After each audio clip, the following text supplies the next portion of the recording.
100 रोटी वाला ससुराल। सुनो जी, मुझे तो शीतल की बड़ी फिक्र रहती है। उसका ध्यान तो बस घर के बाहर दोस्तों के साथ घूमने फिरने में ही रहता है। उसे कुछ बोलो तो एक नहीं सुनती। मैं तो कहती हूँ इसकी जल्दी शादी वादी करवा दो, वरना लड़की हाथ से निकल जाएगी। तुमसे ज़्यादा चिंता है मुझे शीतल की शादी की। कल ही वो रामपुर वाले मौसा जी को फ़ोन भी किया था।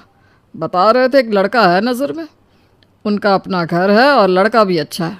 अरे तो फिर बस बात चलाओ ना, एक बार देखे तो सही लड़का और घर बार कैसा है। कौन से लड़की की बात चल रही है यहाँ?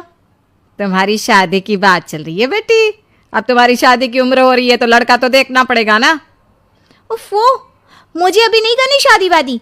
ये तो मेरे खेलने कूदने के दिन है। बहुत खेल कूद ली तुम, अब घर के काम धाम सीखने की कोशिश करो, समझी? ससुराल जाकर हमारी नाक मत कटवा देना। सब्जी काटनी तो आती नहीं इसको, तो नाक ही कटवाएगी। अरे मैं इसे शादी तक अच्छे से सब सिखा दूंगी। आप तो बस उस लड़के से इसकी शादी के बाद चलवाओ।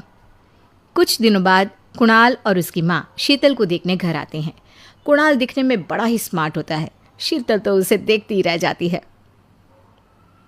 देखो जी, हमारी कोई डिमांड तो है नहीं, बस हम चाहते हैं कि लड़की घरेलू हो, घर के सारे कामकाज संभाल ले। अब आपके परिवार में तो बस 3 ही लोग हैं, पर हमारा तो खूब भरा पूरा परिवार है। बाकी हमें लड़की के घूमने फिरने दोस्तों से मिलने से कोई दिक्कत नहीं है। घर का काम करने के बाद जो चाहे सो करे। अरे वाह, ये तो इतने बढ़िया लोग हैं। लड़का भी इतना स्मार्ट है और ऊपर से इन्हें मेरे घूमने फिरने से भी कोई दिक्कत नहीं है। हे भगवान, तूने तो बिना मांगे ही मुझे सब दे दिया। बताओ जी, और क्या चाहिए हमें? हमारी तरफ से तो रिश्ता पक्का है जी। बस फिर तो हंसी खुशी शीतल और कुणाल की शादी हो जाती है। शीतल मन ही मन बड़ी खुश होती है और उसी खुशी के साथ वो अपने ससुराल में कदम रखती है। आओ बहू, तुम्हारा अपने ससुराल में स्वागत है। ये मिलो अपने परिवार से। ये तुम्हारे ससुर जी, तुम्हारी ननद सुनीता और गीता, सुनीता के पति राजेश और उनके 2 बच्चे राजू और चिंटू। ये ना हमारे साथ यहीं रहते हैं। ये तुम्हारी दादी सास हैं और बाकी लोग अभी बाहर गए हुए हैं। इतने सारे लोग, ये सब यहीं रहते हैं इस घर में?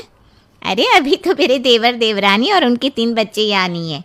उसके मायके में भी शादी थी ना, तो बस वहीं गई है, कल तक आ जाएंगे। हे भगवान, ये घर है या धर्मशाला?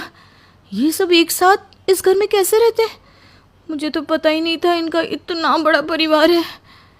अब समझी कि कोई डिमांड क्यों नहीं की इन्होंने। ये सब चाल चले मेरे साथ। अरे बहू, खड़े खड़े क्या सोच रही हो? चलो अपने कमरे में जाकर आराम करो। जी माँ जी। अगले दिन शीतल का ससुराल में पहला दिन होता है। शीतल रसोई में जाकर सबके लिए खीर बनाने लगती है। तभी उसकी ननद सुनीता आती है। अरे वाह भाभी, आज क्या बना रही हो? बस दीदी, आज वो पहली रसोई है ना, तो खीर बना रही थी। अरे भाभी, ये खीर वीर रहने दो। घर में 4 लोगों को शुगर है और कुछ लोग मीठा ही नहीं खाते। आप ना सीधा खाना ही बना दो। क्या फ़र्क पड़ता है मीठा बने या नमकीन, बस बहू के हाथ की पहली रसोई होनी चाहिए ना। जी दीदी, तो फिर मैं खाना ही बना देती हूँ। आप बता दो खाने में क्या बनेगा? बस सिंपल सी कोई सब्जी बना दो, जैसे आलू गोभी या आलू मटर, और उसके साथ रोटियां सेक दो। हमारे परिवार में अब तुम्हें मिलाकर पूरे 20 लोग हो गए हैं। 15 बड़े और 5 बच्चे। बड़ों की 6 और बच्चों की 2 के हिसाब से रोटी बना देना। चलो मैं चलती हूँ, सब देख लेना। हाँ, बड़ों की 6 रोटी, मतलब कि 15 लोगों की 90 रोटियाँ, और बच्चों की 2 रोटी, मतलब 5 बच्चों की 10 रोटियाँ। 90 और 10 मतलब कुल मिलाकर 100 रोटियाँ। हाय, मैं तो मर गई। 100 रोटी अकेले कैसे बनाऊंगी?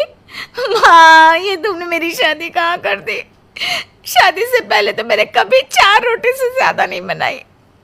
शीतल एक बड़ी सी परात में 100 लोगों के हिसाब से आटा निकालती है और उसे गूंथना शुरू करती है। आटा गूंथते गूंथते शीतल के पसीने छूट जाते हैं। उसके बाद बारी आती है रोटी बनाने की। शीतल एक एक करके रोटी बनाना शुरू करती है और 10 रोटी बनाते ही अपनी कमर पकड़ लेती है। हाय, मैं मर गई। मेरी कमर टूट गई खड़े खड़े, और ऊपर से इतनी गर्मी। मैं 100 रोटियाँ कैसे बनाऊंगी? अरे भाभी, सब बाहर रोटियों का इंतजार कर रहे हैं। ज़रा जल्दी जल्दी रोटी सेक दो। सब